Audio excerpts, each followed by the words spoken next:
মোবাইলে একটা কল আসে। ট্রু কলারে নামটা ভেসে ওঠে স্ক্রিনে। নামটা সৃজা রায়। ফোন রিসিভ করতেই মহিলা কণ্ঠস্বর।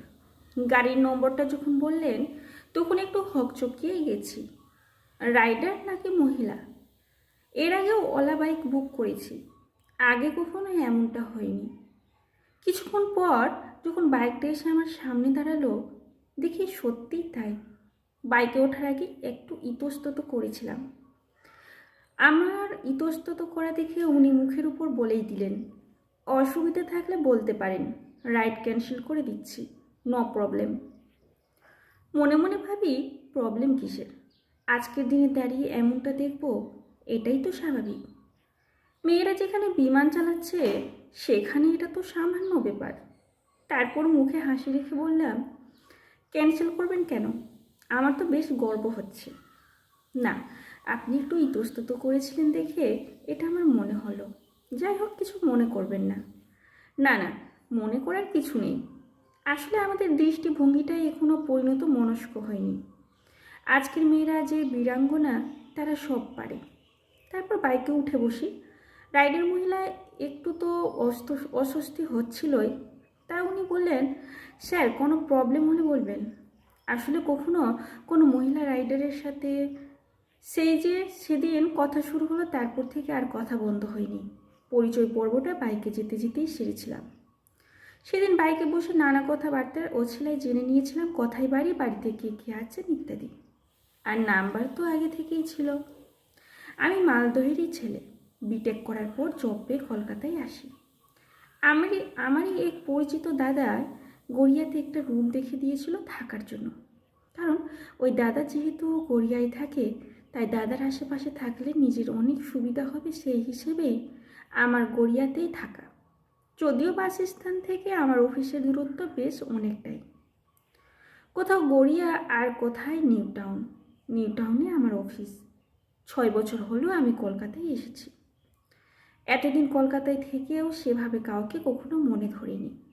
কলকাতার মেয়েদের প্রতি আমার একটু অন্যরকম ধারণা ছিল। তাদের সাজগোজ লাইফস্টাইল একটু আলাদাই হয় গ্রামের মেয়েদের থেকে। আর আমি বলতে গেলে গ্রামের ছেলে, তাই বিয়ে করলে গ্রামের মেয়েকেই করব, এমনই একটা ধারণা ছিল সর্বদা। এরপর থেকে সৃজার সঙ্গে আমার একটা ভালো বন্ধুত্ব তৈরি হয়ে গেল। সৃজার বাড়ি কলকাতার ভবানীপুর। বাড়িতে আছে বলতে সৃজা, সৃজার মা, আর সব থেকে কাছের মানুষ রেখা মাসি, যার কাছে থেকে তার বড় হয়ে ওঠা। কলকাতার মেয়েদের সম্পর্কে যে ধারণা ছিল সেটা সৃজাকে দেখে ওর সঙ্গে ভালো করে পরিচয় হওয়ার পর সেটা বদলে গেল। সৃজার চালচলন, লাইফস্টাইল একেবারেই অন্যরকম। একদিকে যেমন তার পরোপকারী স্বভাব, অন্যদিকে সে আবার প্রতিবাদীও। পরিচয় হওয়ার কয়েকদিন পর, তাও মোটামুটি ওই 2 মাস হবে বোধ হয়, সৃজা আমাকে ওর জন্মদিনে ইনভাইট করল। আমি তো গিফট নিয়ে গিয়ে হাজির। দেখি জন্মদিনের কোনো আয়োজন নেই, কোনো লোকজন বন্ধু বান্ধবও নেই। বেশ কিছু খাবারের প্যাকেট সাজানো আছে বাড়িতে। এত খাবার দাবার কার জন্য? ঠিক এমনটাই ভাবছি। আর তখনই আমার দিকে তাকিয়ে সৃজা বলে উঠল, আমি জন্মদিনটা একটু আলাদাভাবেই পালন করি, একটু অন্যরকম। আমার জন্মদিনে আমি গরিব দুস্থ মানুষদের মুখে সামান্য কিছু খাবার তুলে দিই। এই সমস্ত খাবারের আয়োজন সেই সব মানুষদের জন্য যারা অনাহারে অর্ধাহারে থাকে আমার এলাকায়। আমার এই পরিশ্রম অর্থাৎ যা উপার্জন করি তার কিছুটা টাকা ওদের জন্যই রাখি। সেদিন সৃজাকে চিনলাম এক অন্য রূপে। অন্তরের অপরিসীম শ্রদ্ধায় সৃজার এই কর্তব্যকে শ্রদ্ধা না করে পারলাম না।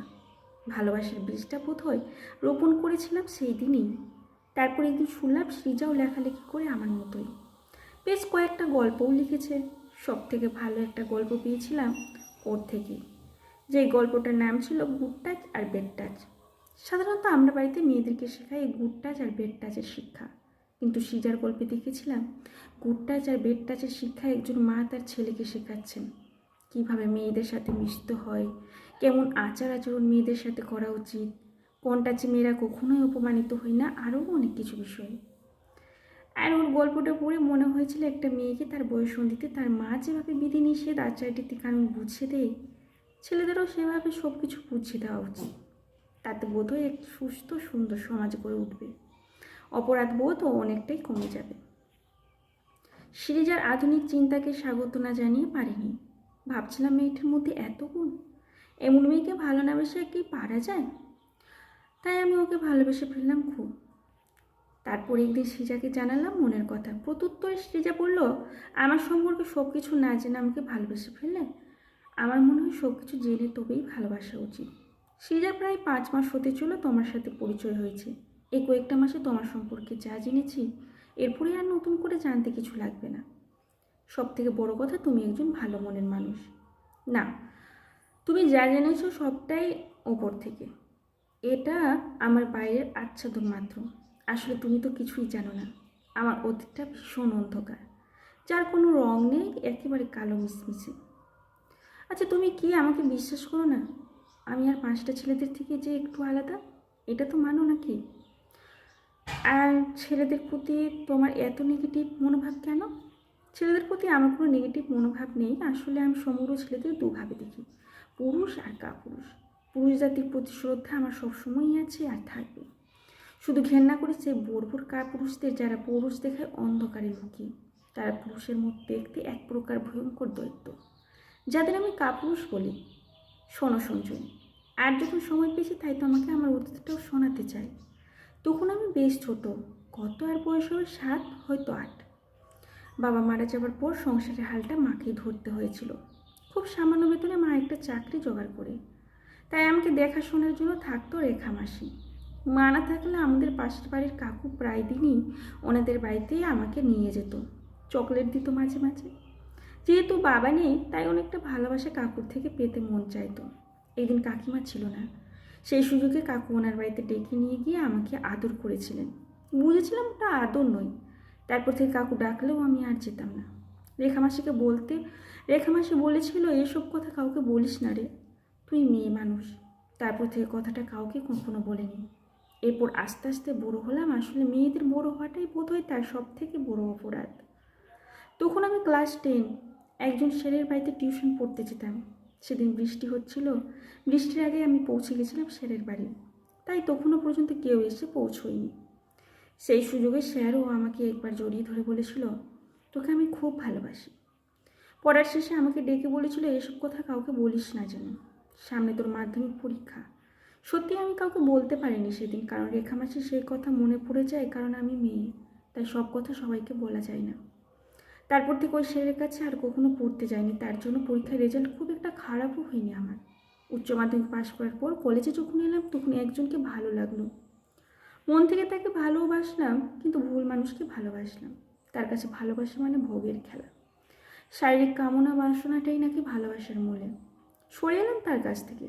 তারপর থেকে একটা কথা বুঝে গেলাম, জীবনে বাঁচতে হলে মেয়ে হয়ে নয়, বাঁচবো মানুষ হয়ে।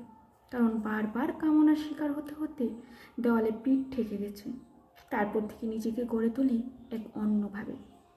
জীবনটা অনেক বড়, তাই বাঁচতে হলে নিজেকে লড়াই করে বাঁচতে হবে।